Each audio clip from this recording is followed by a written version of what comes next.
Okay, so here's the uh, gasket.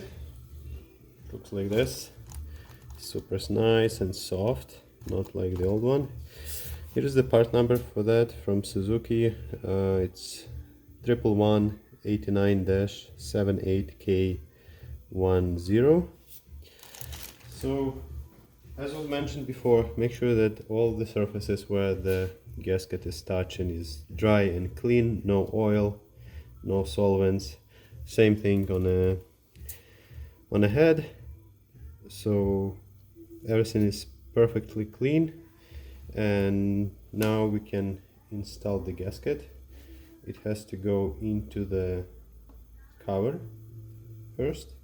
So I would recommend to start with those two round tabs.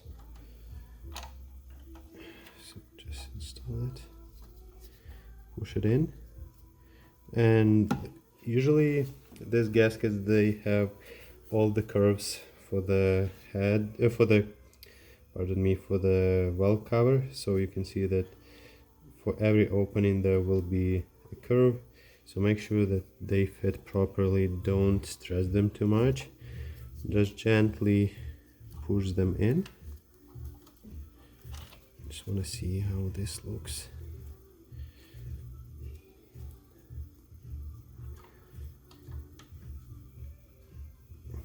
Just like that, and then you do the inner part,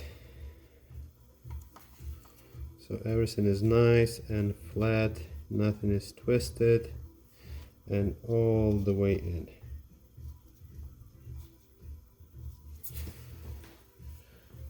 I will finish this and we'll get back to you. So our gasket is all the way in.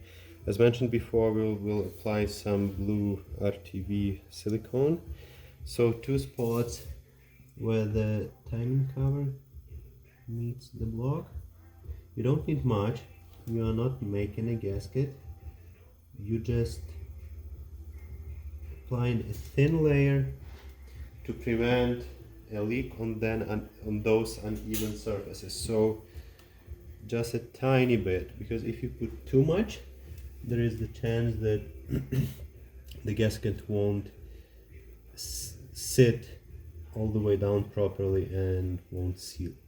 So same thing on those round openings, just little of that silicone, don't put too much.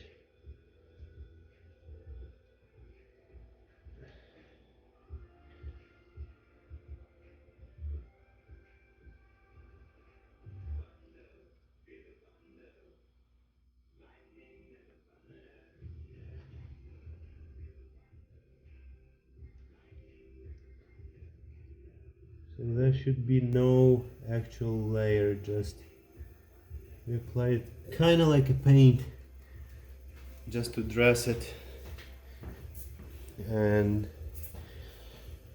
we'll have to take a closer look, make sure that everything is evenly covered and there's nothing, no excessive silicone facing the engine inside. So that's basically all the prep work that you need to do. Now we can get the cover back on and get the bolts in, get them torqued, and get all the wiring back. So everything looks good. We will get our cover on. So we need to put left further corner first because it goes under the fuel lines.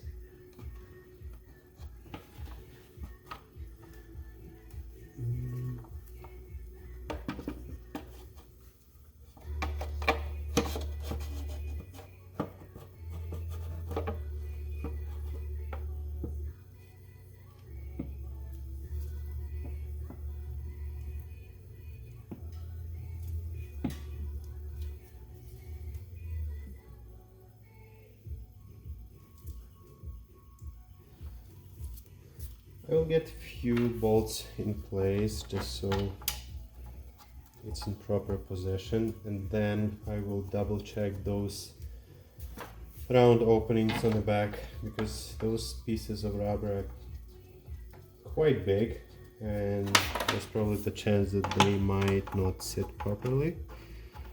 So I will get my mirror and look from the back how well they are seated. So I'm using mirror like this. You won't see anything, but I was able to see very clearly the position of those openings and how everything looks. So both of them sit tight and flush with the block.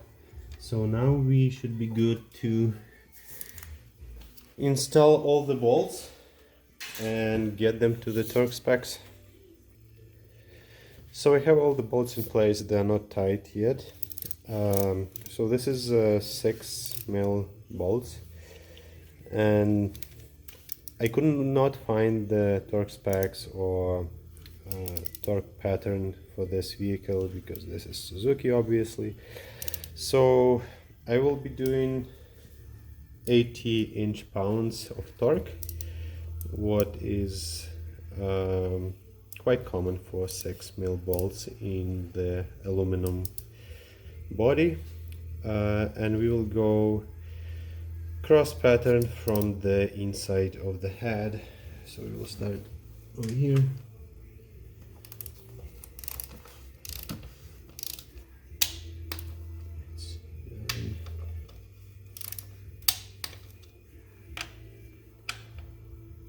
Maybe this one is closer.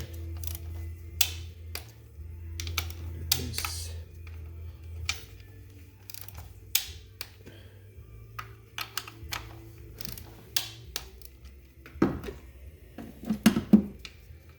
So 80 inch-pounds, that's roughly a little bit more than 6 foot-pounds.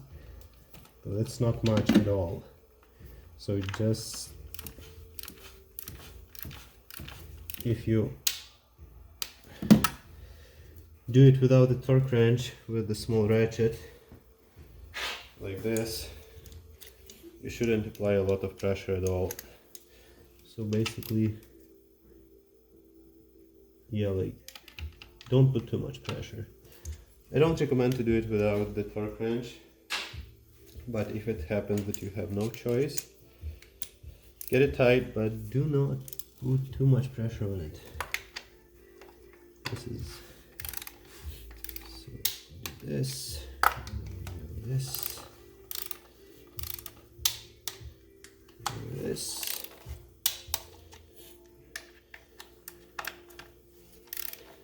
So the idea behind going from the inside to the outside,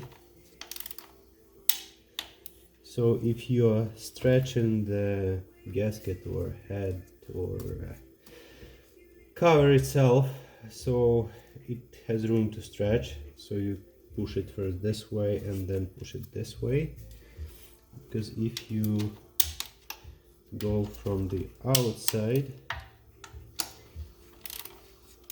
you might create that arch in the middle that won't be able to close properly. Same thing you want to just whenever you do your cross pattern, you start at the middle so the head has room to spread on the both sides out.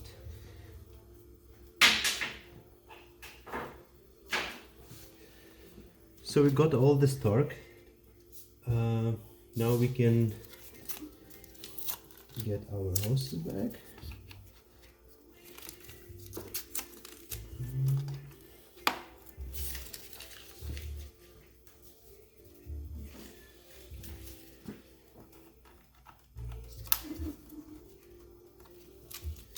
So in general this work probably will take around 1 hour.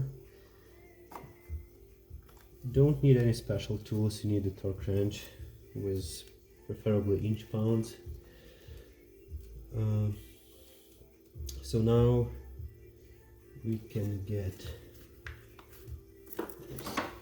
this wiring on. So those bolts are the same, 6mm So we'll torque them to the same 80 inch-pounds.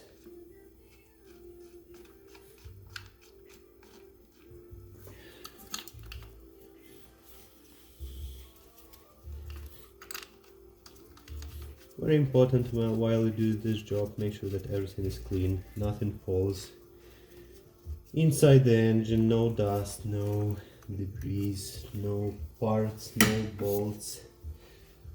So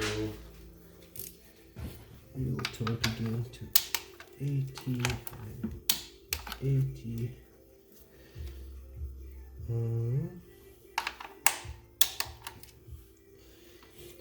So now we can install our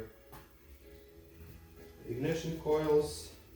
As I mentioned before, we would like to do them in the same order as we got them out.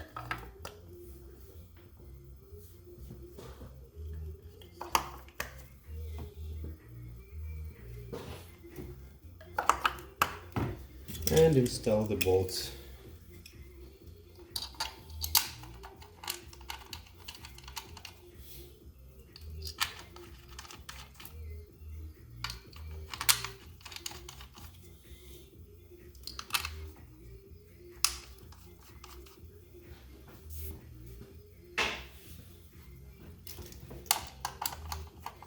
Again, 10 mil as everything else.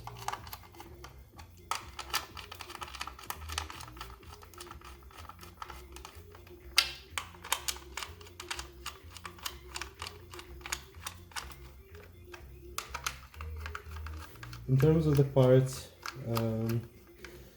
I was able to find aftermarket gasket, though since I was ordering some seals also for this vehicle, it was like 15 bucks more, so I decided just to go with the Suzuki one, just to make sure that it fits properly and I don't spend time returning it.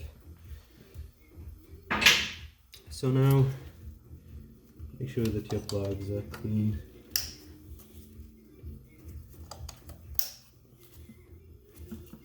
Those are sealed all, like there's that orange seal, but if you don't have one or one is damaged, I would recommend applying some dielectric grease.